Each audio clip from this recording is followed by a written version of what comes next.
സംഗീത സംവിധായകൻ ഷാൻ റഹ്മാനെതിരെ വഞ്ചനാ കുറ്റത്തിന് കൊച്ചി പോലീസ് കേസെടുത്തത് വലിയ വാർത്തയായിരുന്നു. കൊച്ചിയിൽ ജനുവരിയിൽ നടന്ന സംഗീത നിശ്ചയവുമായി ബന്ധപ്പെട്ട് ഇവന്റ് മാനേജ്മെന്റ് കമ്പനി ഉടമ നൽകിയ പരാതിയിലാണ് കേസ്. മുൻകൂർ ജാമ്യം തേടി ജില്ലാ കോടതിയെ സമീപിച്ച ഷാൻ റഹ്മാനോട് അന്വേഷണ സംഘത്തിന് മുന്നിൽ ഹാജരാകാൻ കോടതി നിർദ്ദേശിച്ചെങ്കിലും ഇതുവരെ ഹാജരായിട്ടില്ലെന്നാണ് വിവരം. അതേസമയം കേസെടുത്ത സംഭവത്തിൽ പ്രതികരണവുമായി ഷാൻ റഹ്മാൻ രംഗത്തെത്തി. സോഷ്യൽ മീഡിയയിൽ പ്രസിദ്ധീകരിച്ച വിശദീകരണ കുറിപ്പിലാണ് ഷാന്റെ വിശദീകരണം. ജനുവരി 25 നടന്ന Uyire Shan Rahman live in concert പരിപാടിയുമായി ബന്ധപ്പെട്ട് പ്രചരിക്കുന്ന തെറ്റായ വസ്തുതകളെ അഭിസംബോധന ചെയ്യാൻ ഞങ്ങൾ ആഗ്രഹിക്കുന്നു. തുടക്കത്തിൽ തന്നെ പരിപാടിയുടെ നടത്തിപ്പുമായി ബന്ധപ്പെട്ട് ഞങ്ങൾ ഒരുപാട് വെല്ലുവിളികൾ നേരിട്ടിരുന്നു.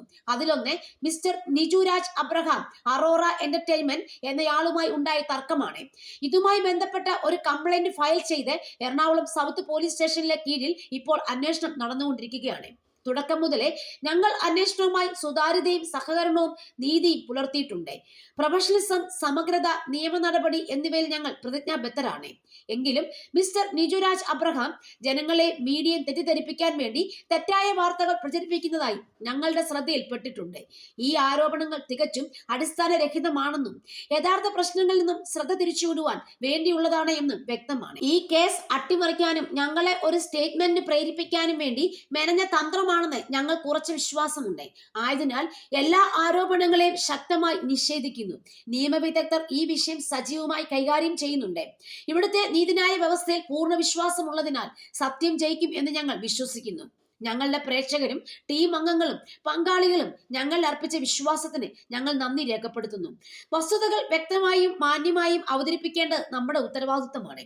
ഏകപക്ഷീയമായ വിവരണത്തെ അടിസ്ഥാനമാക്കിയുള്ള ഊഹാപോഹങ്ങൾ ഒഴിവാക്കണമെന്ന് ഞങ്ങൾ മാധ്യമങ്ങളോടും പൊതുജനങ്ങളോടും അഭ്യർത്ഥിക്കുന്നു. നിയമപരവും ഔദ്യോഗികമായ ചാനലുകളിലൂടെ ഞങ്ങൾ പങ്കിടുന്ന കൂടുതൽ അപ്ഡേറ്റുകൾക്കായി ദയവായി കാത്തിരിക്കുക. ഷാൻ റഹ്മാന്റെയും ഭാര്യയുടെയും ഇവരുടെ സ്ഥാപനത്തിന്റെ പേരിലുമാണ് കുറിപ്പ് പങ്കുവച്ചിരിക്കുന്നത്. അതേസമയം ഉയിരെ എന്ന പേരിലുള്ള സംഗീത നിശ്ചയവുമായി ബന്ധപ്പെട്ടാണ് സാമ്പത്തിക തർക്കവും വഞ്ചനാ കേസും.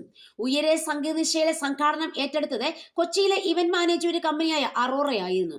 പരിപാടിയുടെ പ്രൊഡക്ഷൻ, താമസം, ഭക്ഷണം, യാത്ര, പാർക്കിംഗ് ഗ്രൗണ്ടിന്റെ പണം തുടങ്ങി ബൗൺസർമാർക്ക് കൊടുക്കേണ്ട തുക വരെ അറോറ ചെലവിട്ടു.